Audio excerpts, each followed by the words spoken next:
really gonna know, right? They're just gonna think, oh, that's just a guy in F-150. Yeah. And all right, so you're getting on the freeway and you mad it.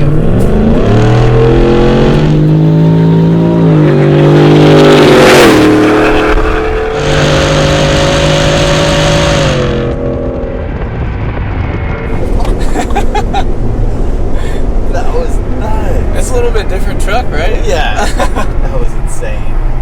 Oh my goodness. It's such a huge difference from the before and after. Like, I can't wait to drive back home. It's about a 2-hour drive. I'm really looking forward to it. They kept in touch with me throughout the whole thing. It was done pretty quick and couldn't be happier. Do it now. This is great.